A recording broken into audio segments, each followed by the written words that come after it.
छत्तीसगढ़ की राजधानी रायपुर के तूता धरना स्थल पर अपनी जायज मांगों को लेकर बैठे 2300 डीएड अभ्यर्थियों का अनिश्चितकालीन आमरण अनशन 198 दिन भी जारी रहा। राजधानी में पारा 46 डिग्री सेल्सियस पार कर चुका है, लेकिन इस जानलेवा और तपती धूप में भी छत्तीसगढ़ के ये शिक्षित बेरोजगार युवा अपने हक की सहायक शिक्षक पद पर नियुक्ति के लिए डटे हुए हैं। संवेदनहीनता का यह आलम यह है कि शासन प्रशासन की ओर से अब तक इन युवाओं की सुध लेने कोई नहीं पहुंचा है।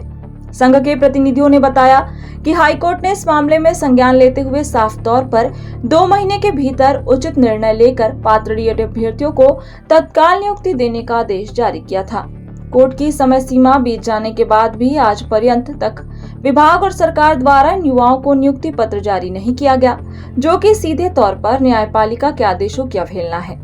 इस कड़कड़ाती धूप और मानसिक प्रताड़ना के कारण आंदोलनरत युवाओं का स्वास्थ्य लगातार गिर रहा है। इसी क्रम में एक आंदोलनकारी डीएड अभ्यर्थी शैलेंद्र साहू की हालत इतनी बिगड़ गई कि वे पिछले 2 महीनों से रायपुर के बालाजी हॉस्पिटल में गंभीर अवस्था में भर्ती हैं और अपनी जिंदगी की जंग लड़ रहे हैं। अभ्यर्थियों ने रोष व्यक्त करते हुए कहा, क्या सरकार किसी की जान जाने का इंतजार कर रही है? हमारे एक साथी अस्पताल में हैं और बाकी साथी यहाँ धूप में तप रहे हैं, लेकिन शासन की नींद नहीं टूट रही।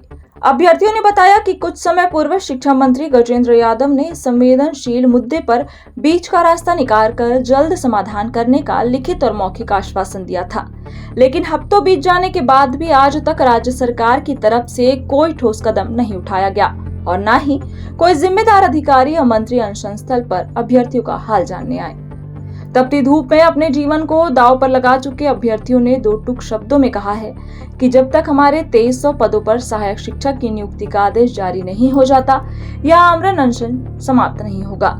यदि इस दौरान किसी भी अभ्यर्थी को कुछ होता है तो इसकी संपूर्ण जिम्मेदारी छत्तीसगढ़ शासन और शिक्षा विभाग की होगी।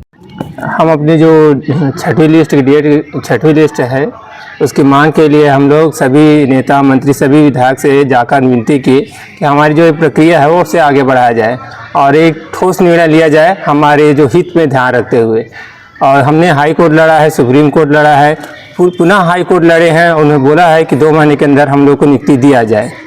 हमारे जो सेक्रेटरी महोदय है उनको भी कहा गया है कि हमारे जो भविष्य को ध्यान में रखते हुए निर्णय लेने की बात कही है, परंतु आज लगभग 8 माह हो गए हैं, अभी तक से कोई भी निर्णय नहीं ले पा रही है। हमें समझ नहीं आ रहा है कि सरकार चाह क्या रही है। सरकार तो कह रही है कि हमारे मंत्री जी बोल रहे हैं कि हम उनका अहित नहीं करेंगे, जो है इनके हित के बारे में सोचेंगे, कुछ न कुछ समाधान निकालेंगे, परंतु हमें समाधान अभी तक समझ नहीं आ रहा कि अब क्या निकाल रहे हैं। कोई बीच का रास्ता निकालेंगे बोल रहे हैं, तो आकर तो बात तो करे, बुलाए हमें कि हम कौन सा रास्ता निकाल रहे हैं, संवाद तो करे।